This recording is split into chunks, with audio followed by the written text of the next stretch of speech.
以前是中产焦虑，现在是全民慌张。2025年的中国最大的共识不是复苏，而是紧日子。公务员降薪，国企裁员，民企倒闭，菜市场价格战，房东裸租，从体制内精英到打工人，从一线城市到县级小镇，过紧日子成了每个家庭真实的生活状态。不再是个别倒霉，而是全体下行；不是个别行业有问题，而是系统在崩。如果说2023年的降薪还只是象征性，那么到了2025年，连遮羞布都扯掉了。据财新报道，截至2025年第一季度，已有超过27家中央金融类企业陆续开始推行薪酬压缩机制。中金公司、国家开发银行、建设银行等央企明确规定，高管年薪上限为100万元，部分中层直接腰斩。而在底层，员工日子更难。我原来一个月拿6000元，现在只剩5000，连交通补贴都砍了。北京一位国企基层员工接受采访时说，他的妻子在一家民营企业工作，情况更糟。公司宣布，从即日起开始淘汰35岁以上员工，预计将在7月底前裁员30%。浙江公务员也没躲过去。诸暨的郑先生透露，科级以下一年减少5至6万元工资，处级以上直接消掉10万以上。更惨的是，裁了还不一定能拿到钱。据爆料，山东某县副科级干部家属称，县里已经2年没卖出1块地，财政完全瘫痪。去年8月报销的出差租车费，到现在1分钱没批，办公楼靠员工自己贴钱维持。这不是个例。广东某地公安系统一名退休警察透露，现役干警工资从30万降至20万。在这个房价依然高企的省份，这样的降幅相当于直接断粮。在国企缩编的同时，民企与个体工商户连缩的机会都没有。中国猪肉价格在2025年上半年整体同比下跌15%。据农业农村部数据，生猪收购价已跌破历史低位。与之相对应的是，一线城市餐馆为了生存打出9.9元管饱的招牌，北京5环外已有多家连锁餐厅选择关门清仓。国家统计局公布的数据显示，2025年第一季度，社会消费品零售总额同比增长仅0.6%，创下过去10年同期最低。这还只是表象。浙江省财政厅公布的2025年财政执行数据显示，地方公共预算收入同比仅增0.2%，其中税收下降0.3%，非税收入主要是罚款、土地出让占比升至30%以上。什么意思？就是说，地方政府花的钱越来越不是从产业和市场里挣的，而是靠罚单，靠拍卖祖宗地，靠杀鸡取卵。下了班，我就成了兼职画图的外包狗。这是央企员工吴先生对现在生活的总结。他说，以前下班还能歇歇，现在要靠朋友介绍单子，晚上熬夜干私活，不然房贷压不住。吴先生的情况并非个案。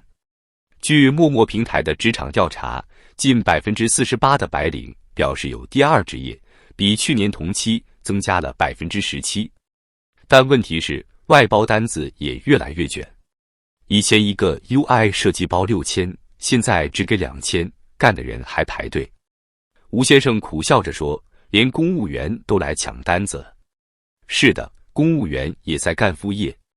据微博热门话题井号公务员开始送外卖井号下的评论，有不少地方的基层人员利用业余时间跑单、开网店，甚至做微商补贴家用。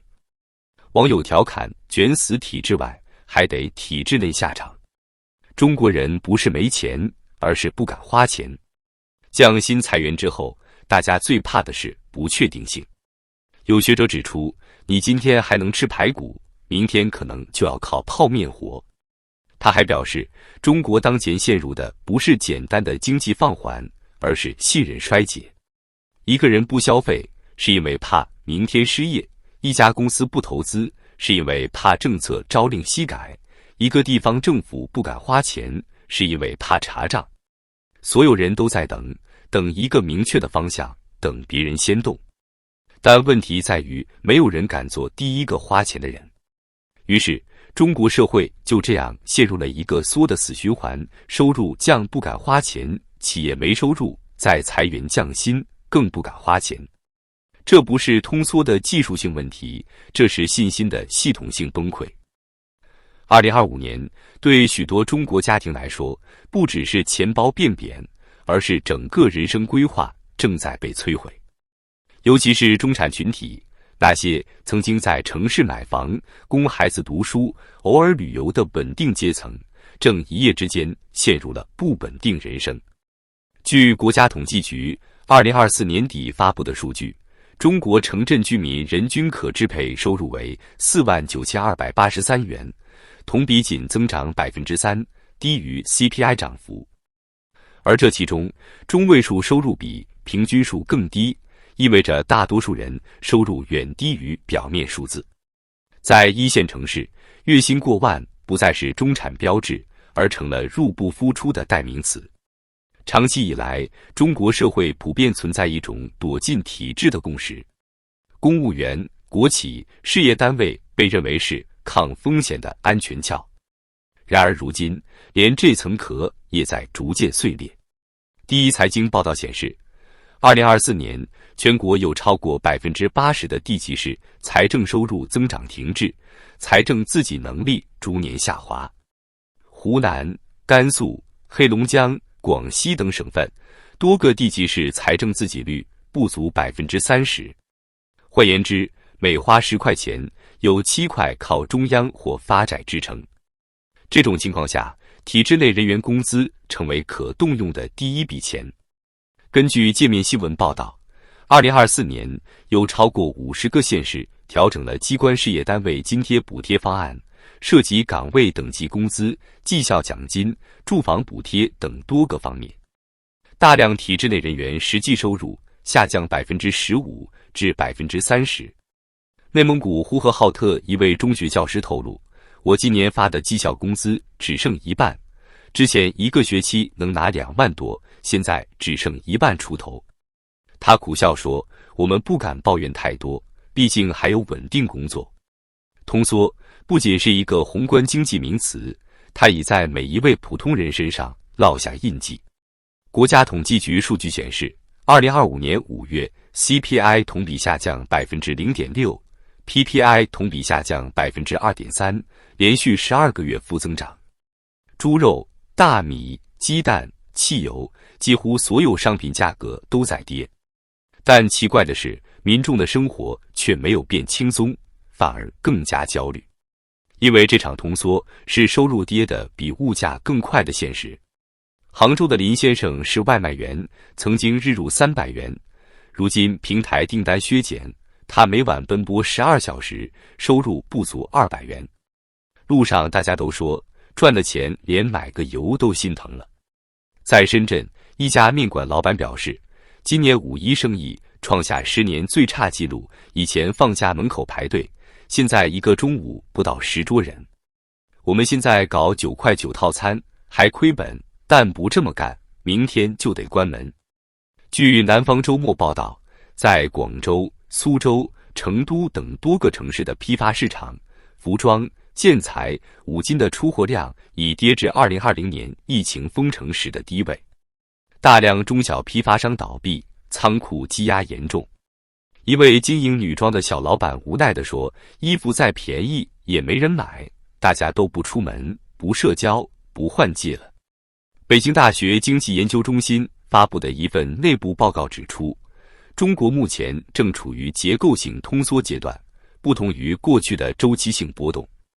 这是一场收入、预期、支出3位一体的塌陷。这场萧条没有铺天盖地的倒闭潮，却有无声无息的降标潮。房贷月供延后，或申请等额本金改等额本息。孩子的课外班从3门减到1门，旅游改为本地短途游。升级手机延后1代，换车计划无限搁置。从中产家庭到打工者的每一个决定，都在告诉这个社会，我对未来没有信心。一句过紧日子原本是政府部门的财政调控信号，如今却成了全民心态。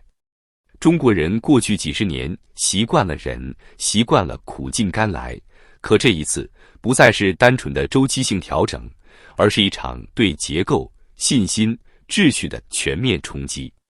如果政府不能真正打破财政与民生的紧箍咒，如果企业不能恢复发展动力，如果家庭看不到希望，那么过紧日子将不仅是一个阶段，而是变成中国的新常态。